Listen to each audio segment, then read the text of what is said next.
Assalamualaikum warahmatullahi wabarakatuh. Tadi pun perkenalkan, saya Tati Suryanti, mahasiswa PPG Dalja kategori 1 angkatan 3 LPTK Universitas Muhammadiyah Metro Lampung dengan nomor KJ 201502941314. Pada hari ini saya akan melakukan uji kinerja pada mata pelajaran sejarah Indonesia di kelas 10A SMA Negeri 1 Purbolinggo Lampung Timur. Untuk lebih lanjutnya, ikuti prosesnya.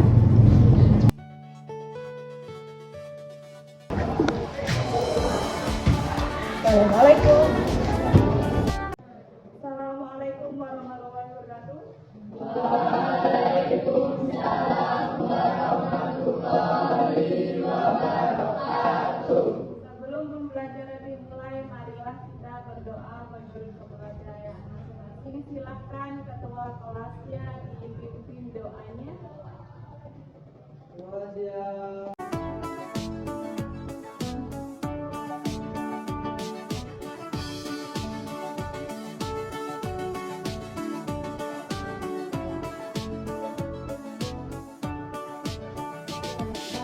Baiklah, hari ini teman kalian yang tidak berangkat siapa?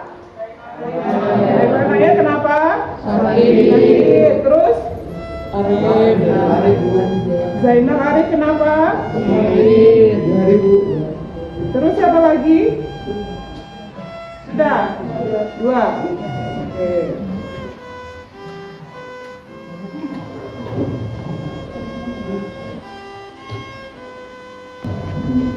Dilihat kanan kirinya, sudah bersihkah?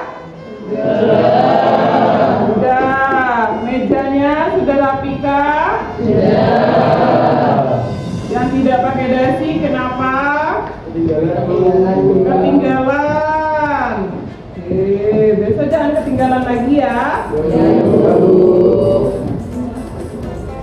Oke, masih semangat?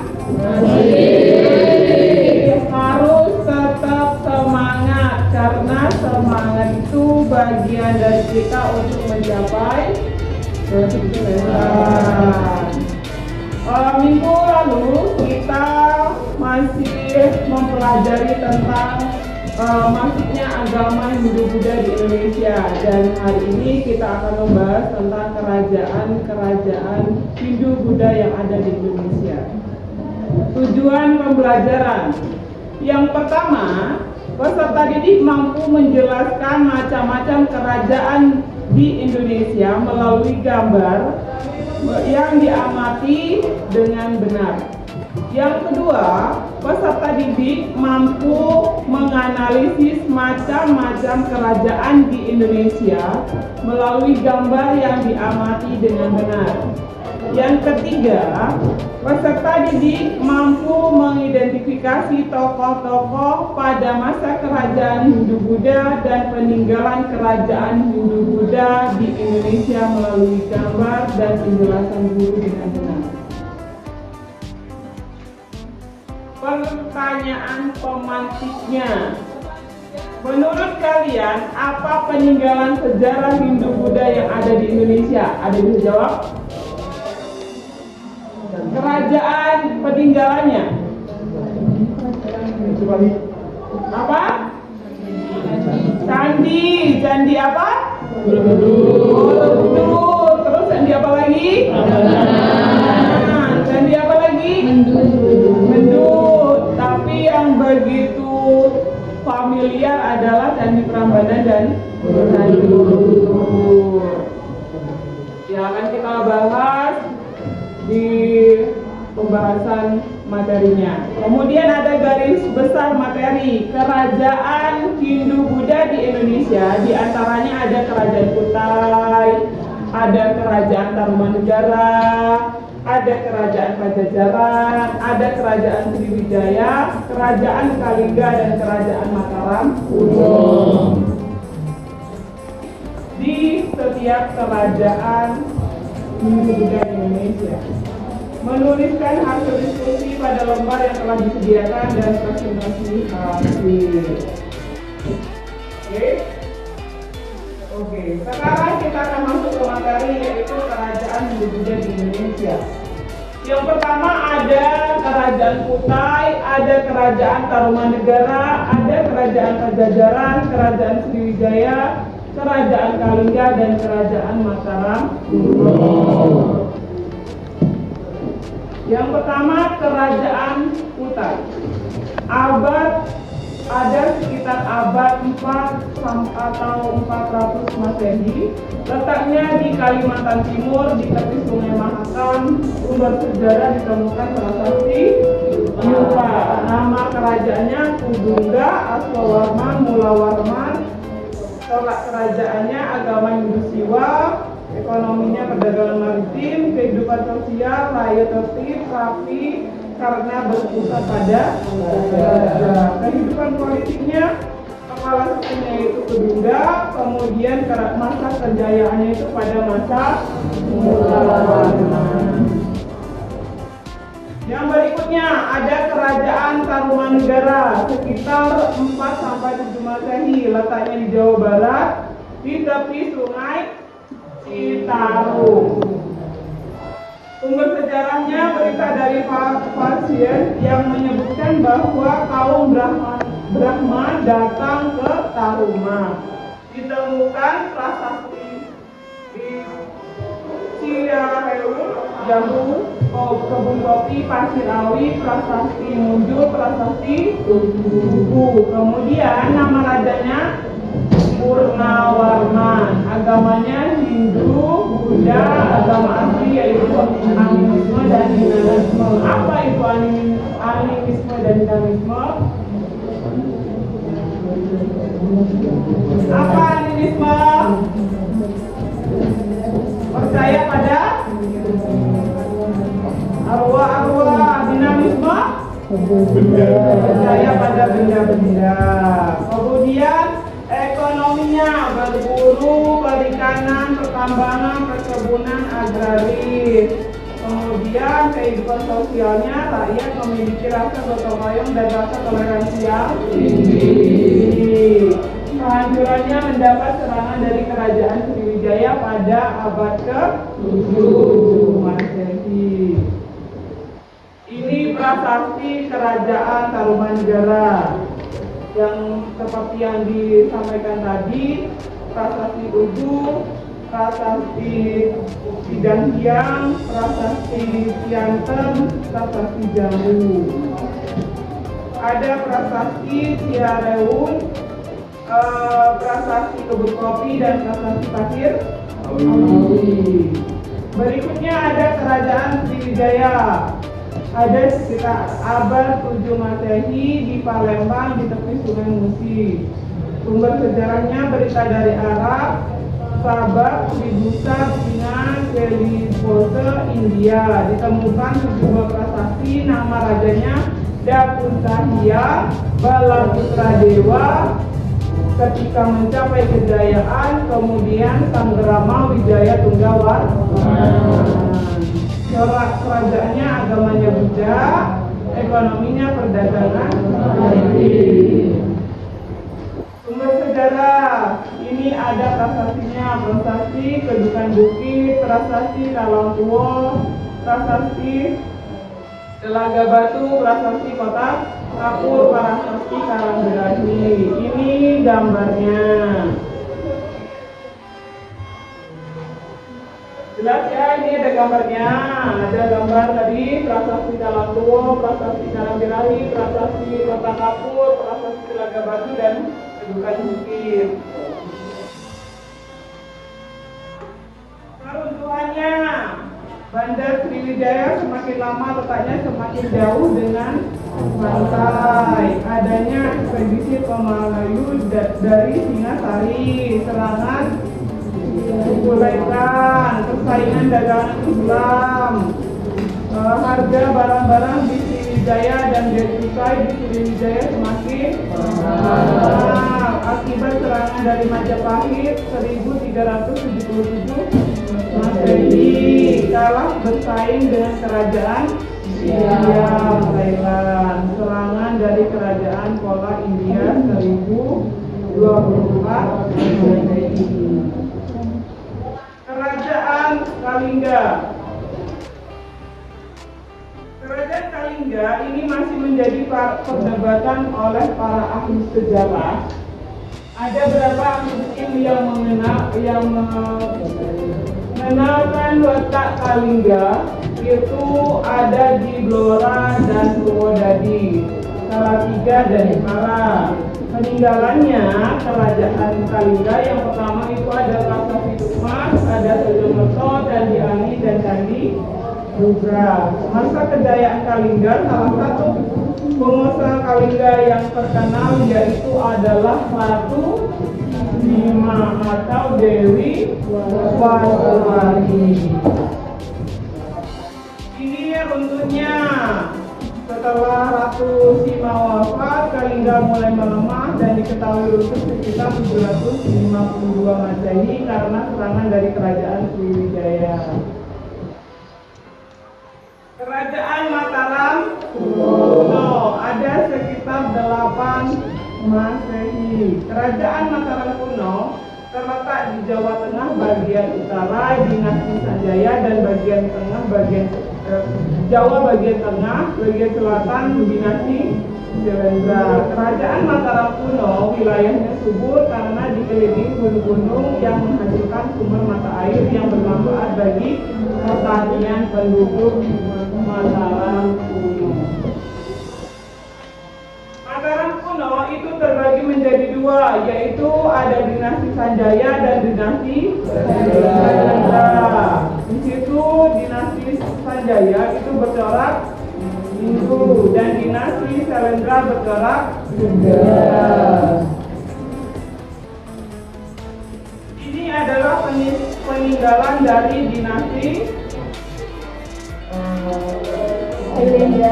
Syailendra, yaitu Buddha, Candi Borobudur. Seperti yang sudah kalian jelaskan tadi, kalian menjelaskan bahwa peninggalan kerajaan Hindu-Buddha itu ada Candi Borobudur, ada Candi Prambanan.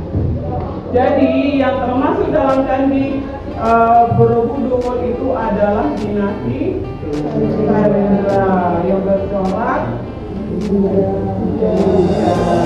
Kemudian ini Candi Prambanan bercorak Hindu dari dinasti Sanjaya.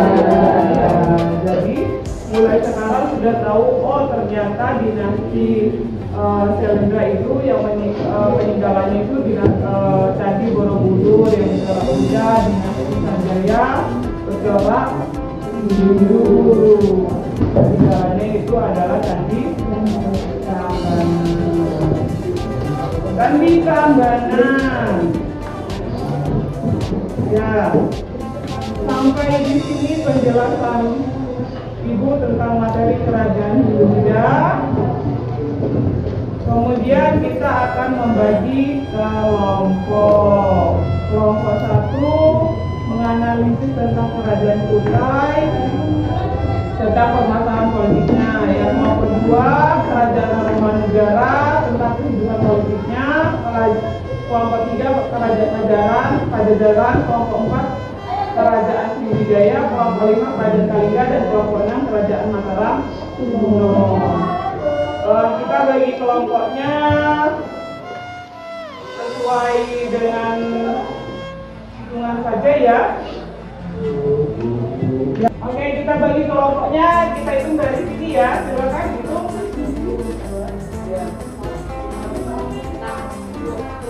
Satu, dua, tiga, empat, lima, enam. Masuk. 2, 3, 4, 5, 6.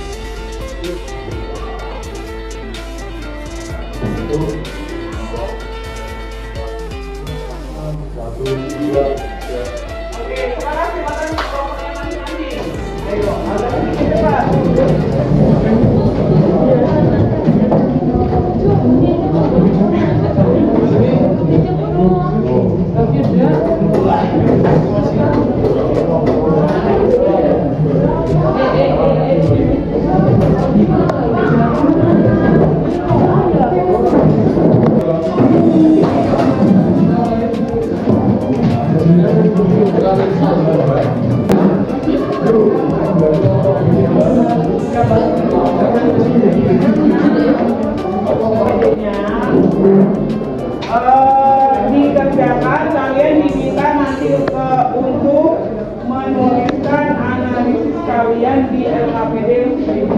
ya.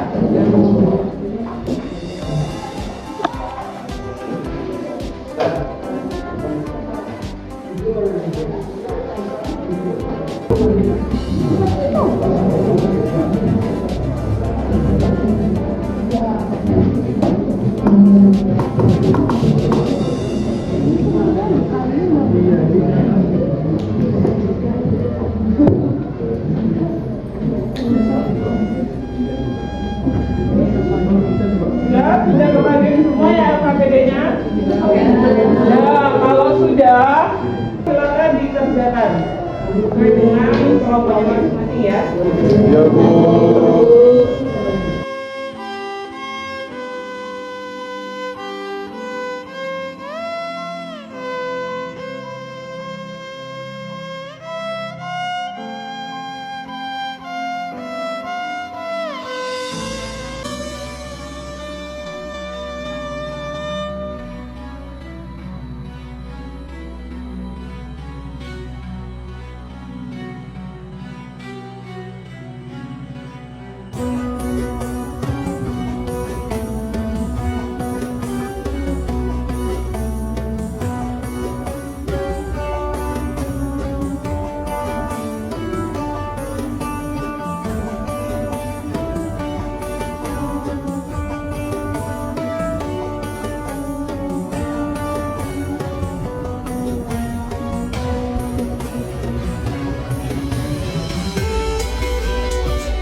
Kita akan lanjut presentasi. Siap kelompoknya, siapa dulu yang mau maju ke depan? Presentasi. Bawa mana? Ayo kelompoknya siapa? Yo. Nanti Bu kasih lewat hadiahnya ke depan. Kelompok Kutai. Kelompok Kutai kan Kutai.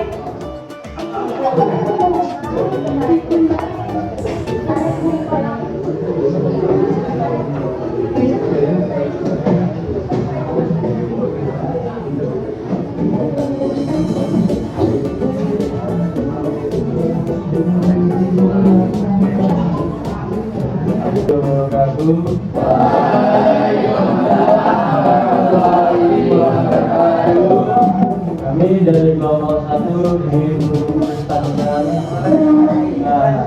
presentasi. Kami dari kelompok 1 tentang standar Kutai yang beranggotakan saya sendiri 15 orang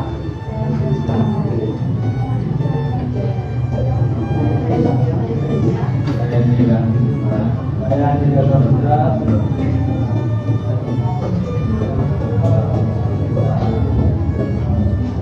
Kerajaan Kutai Mangkapura adalah kerajaan yang berselang hidup di Nusantara Sakti, Yupa dan berdiri sekitar abad 1 sampai 4.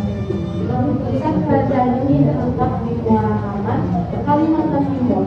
Nama Kutai diberikan oleh nama Parangti, mengambil dari tempat yang atasnya yang memberikan eksistensi kerajaan tersebut. Kata Kutai diperoleh dari tidak salah saja dalam negeri Kutai Kartanegara.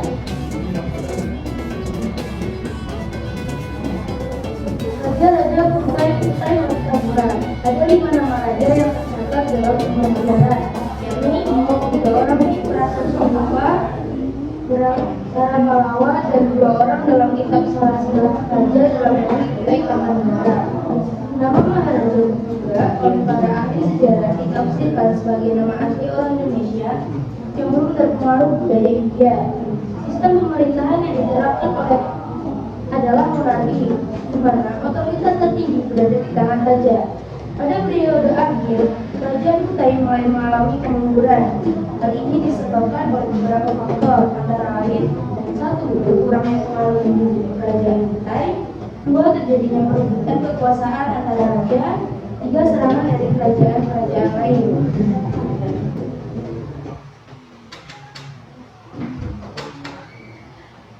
Dalam masa pemerintahan raja dan kerajaan Kutai mengalami perebutan. Hal ini disebabkan oleh serangan dari kerajaan Sriwijaya. Berikut adalah permasalahan politik yang terjadi. Yang pertama, konflik antar raja. Yang kedua, kurang kuatnya sistem pemerintahan. Yang ketiga, pengaruh ilmu yang semakin berkurang. Permasalahan tersebut menyebabkan kerajaan Kutai mengalami kemunduran dan akhirnya runtuh.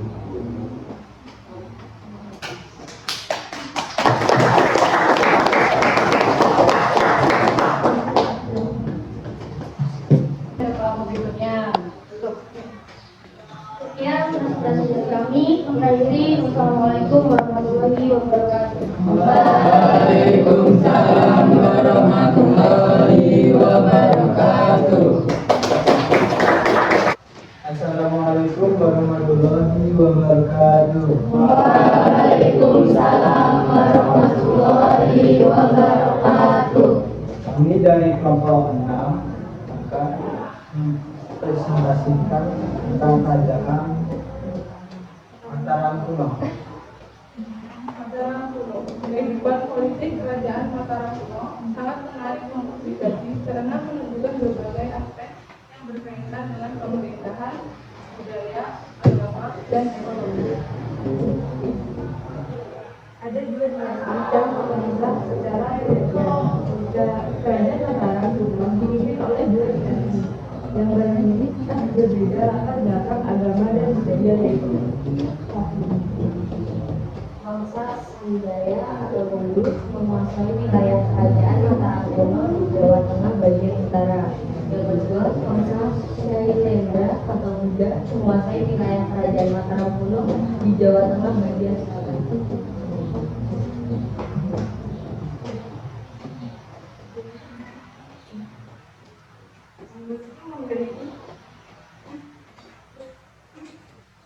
Meski memiliki pemerintahan dengan agama berbeda, dua kerajaan ini hidup saling berdampingan dengan damai.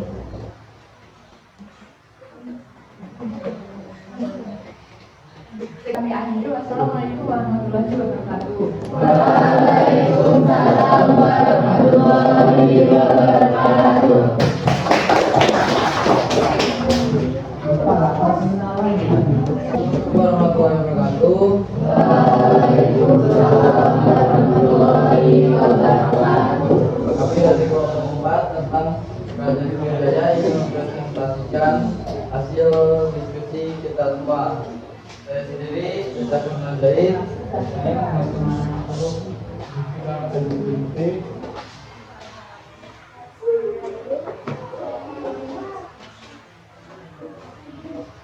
Kehidupan politik di kerajaan Sriwijaya mengenai sistem pengetahuan. Hal ini menunjukkan kemajuan sistem politiknya. Tentu memiliki peran sebagai rumus Majapahit yang bermakna utama di antara yang menjadikan tentu ini dipilih oleh para putra dari keturunan kerajaan. Alasan kerajaan Sriwijaya maju selama berdepan bervariasi dalam beberapa kerajaan dalam hukum Indonesia Bersatu. Salah satu aspek yang lepas di kerajaan Sriwijaya adalah permainan.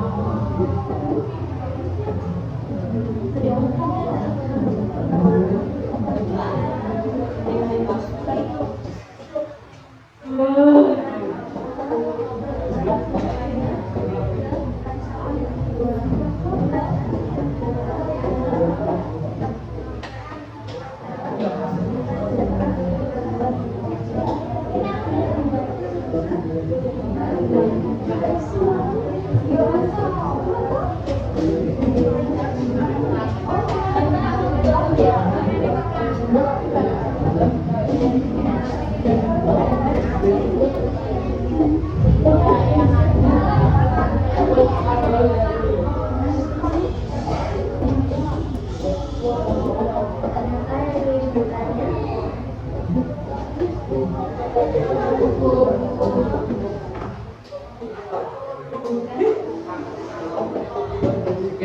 kami sampaikan. Sekiranya ada salah. Assalamualaikum warahmatullahi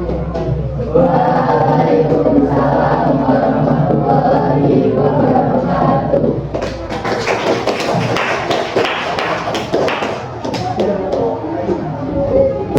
Oke, terima kasih untuk kelompok yang sudah masuk ke depan. Kelompok pertama itu ada Kerajaan Kutai, kemudian ada Kerajaan Mataram Kuno, serta Kerajaan Sriwijaya. Berikutnya kita akan menarik kesimpulan dari pembelajaran kita hari ini. Adakah yang mau memberikan kesimpulan?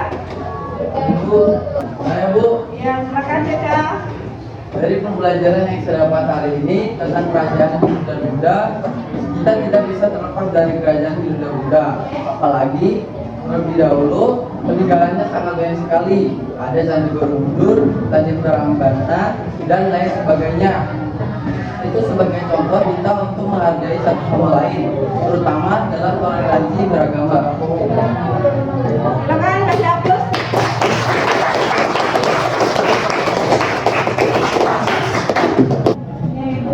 Kirimkan materi grupnya dibuka, kemudian nanti dikerjakan ya. Itu masih waktu 2 menit.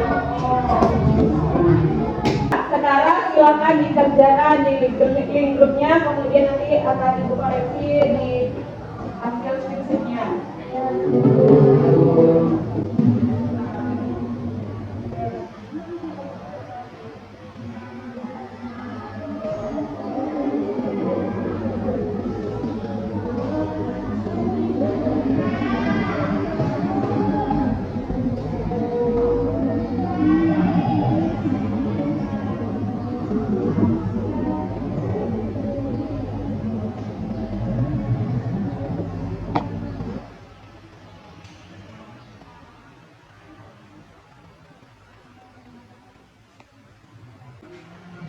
Oke, dan sudah selesai? Sebagian sudah, sebagian belum ya?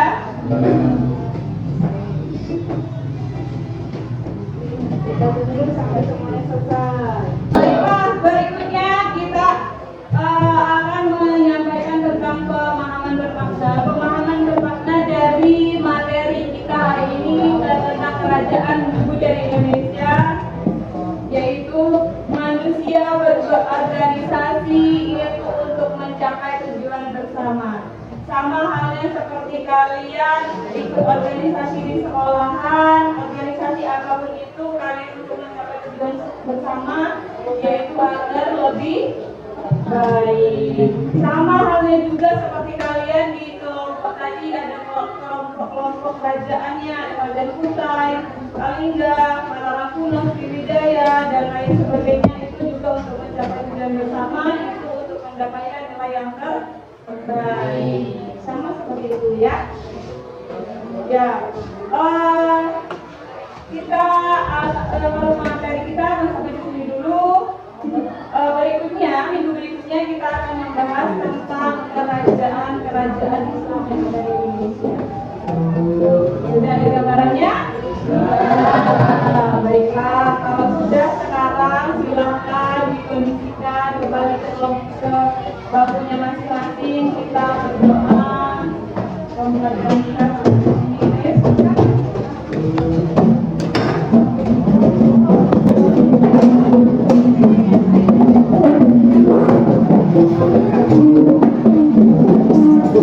ya, baiklah, sekarang pembelajaran kita sudah selesai. Silakan semua kelas dipimpin doanya.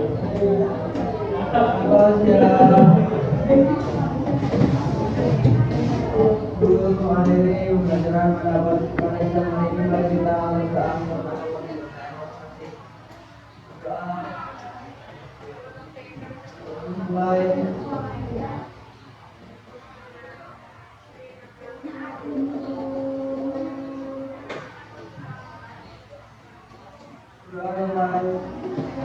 Ya, Ibu cukupkan pertemuan kita sampai hari ini. Sampai jumpa di pertemuan berikutnya. Ibu akhiri. Assalamualaikum warahmatullahi wabarakatuh.